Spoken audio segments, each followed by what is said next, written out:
Olá, pessoal! Espero que esteja tudo bem com vocês. Hoje a gente vai introduzir o nosso capítulo 2 e a gente vai falar de coleta de dados em bases de dados relacionais, bancos de dados relacionais. Então, na primeira aula, a gente vai falar sobre o que são esses sistemas gerenciadores de banco de dados relacionais. Quando a gente fala em banco de dados, seja ele relacional, não relacional, independente da tecnologia que a gente estiver utilizando, falar em banco de dados, a gente está falando de um conjunto de dados armazenados, persistidos. A gente fala muito em persistência de dados. Persistência de dados nada mais é que fazer um dado ser armazenado, seja ele num SGBD, num arquivo, em memória. Então, persistir e armazenar a gente entende como um sinônimo. Mas banco de dados não é simplesmente ter o dado armazenado. Quando a gente fala dessa estrutura, a gente está pensando em que os dados têm uma relação entre eles. Então, a gente imagina que o dado ele não é isolado, a gente consegue fazer conexões entre um determinado e um outro dado.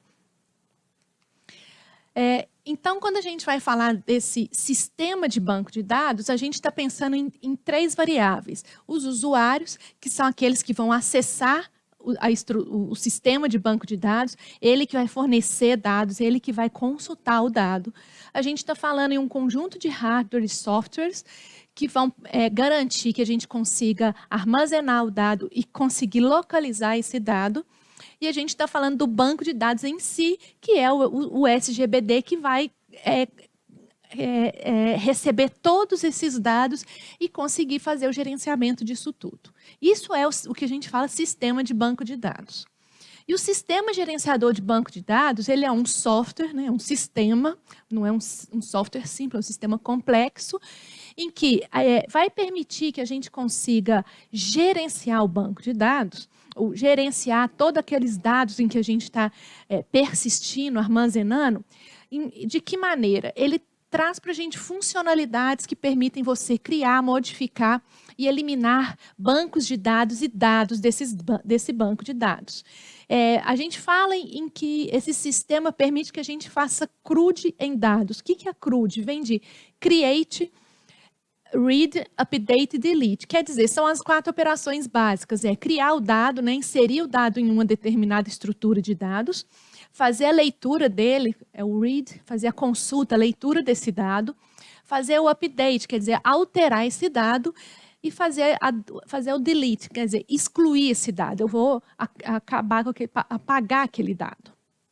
O SGBD também nos permite fazer controle de acesso. A gente tem uma série de funcionalidades que vão garantir uma certa segurança no acesso. Então, a gente tem alguns mecanismos para colocar os nossos dados seguros e disponíveis apenas para aquelas pessoas que estão autorizadas a acessar esse dado.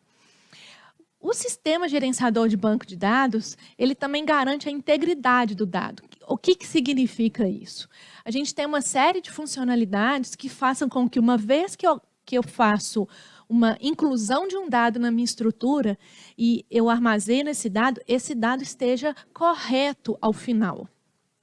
Ele também garante o controle de concorrência, quer dizer, 2 pessoas acessando a mesma tabela, o mesmo dado ao mesmo tempo. E como que faz essa concorrência? Se um alterar, o que vai ser exibido para o outro? Então, essa ideia da concorrência também é uma funcionalidade específica dos sistemas gerenciadores de banco de dados. E, por fim, ele tem uma série de funcionalidades que vão nos permitir fazer backup e recover. Quer dizer, eu vou conseguir fazer um backup das minhas estruturas e, se eu precisar, eu consigo fazer a recuperação, o recover desses dados. A gente tem vários tipos de sistemas gerenciadores de banco de dados. A gente fala muito do banco de dados relacional, mas a gente hoje já fala do banco de dados NoSQL, não SQL, quer dizer, not only SQL, que é uma linguagem de consulta. A gente está falando de banco de dados NewSQL também, novo SQL, são novas, esse NewSQL, na verdade, é uma combinação do relacional com o NoSQL. Mas antes dos SGBDs relacionais, a gente também já tinha outros SGBDs. A gente já teve, tem até hoje, a gente tem a da base, a gente tem DMS2, ou da base da IBM, DMS2 da Unisys, que são bancos de dados hierárquicos. Então, a gente tem outros tipos de paradigma tecnológico que criam sistemas gerenciadores de bancos de dados. Bom, dentro dos sistemas gerenciadores de banco de dados relacional, que é o que a gente interessa para a gente nessa aula, a gente sabe que quando a gente fala que ele é relacional é porque ele implementa um modelo relacional de dados. A gente vai falar desse modelo relacional de dados em outra aula, nesse mesmo capítulo. A ideia do modelo relacional é baseada nas teorias de conjuntos. Então, a gente sabe que eu tenho conjuntos de dados, que são as nossas relações, e que esses conjuntos eles podem fazer operações básicas, que são, por exemplo, juntar os dois bancos, fazer uma união dessas duas relações, selecionar determinado item do meu conjunto, ter a interseção desses conjuntos. Então, é fundamentado toda a teoria do banco de dados relacional em cima da teoria de conjuntos da álgebra relacional. Hoje, é um modelo ainda mais adotado, porque a gente ainda tem grande parte de todas as nossas aplicações transacionais, elas ainda funcionam dentro de uma estrutura relacional. E, basicamente, o banco de dados relacional, ele armazena dados estruturados. É claro que a gente já vem evoluindo essas tecnologias, os grandes bancos de dados, os grandes SGBDs, como um Oracle, como um SQL Server, já possuem estruturas que são capazes de armazenar dados não estruturados. A gente vai ver isso em outro momento. Dentro dessa ideia de banco de dados relacional, a gente fala das propriedades de transação. O que é uma transação? Em vez de eu ter uma única operação que vai lá no meu banco de dados e faz uma alteração, eu tenho um conjunto de operações e que elas todas vão ser executadas e, no final, ela é uma única unidade de negócio, digamos assim. O que eu acho mais interessante de exemplificar é uma transação de transferência de dinheiro entre duas contas bancárias. A transferência de um dinheiro de uma conta A para uma conta B, o que são essas operações? Eu estou tirando, né? Eu faço uma alteração na conta A para diminuir o saldo dessa conta e faço uma alteração na conta B para aumentar o saldo dessa conta. Eu não posso fazer só a operação A sem fazer essa operação B. Aonde que vai ficar esse valor monetário que eu diminuí de uma conta se eu não creditei ela na outra conta? Então, para que ocorra uma transferência bancária, essas duas operações elas precisam acontecer como um todo e não apenas uma parte dela. Isso é a ideia de uma transação. Então, duas ou mais instruções vão formar uma única unidade de negócio.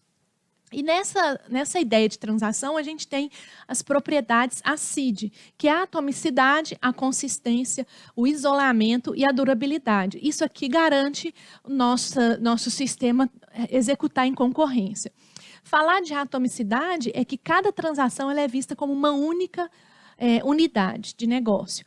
E ela é uma única unidade de processamento. Então, cada vez que eu for transferir dinheiro de uma conta A para uma conta B, cada transferência é uma única operação, ela é atômica.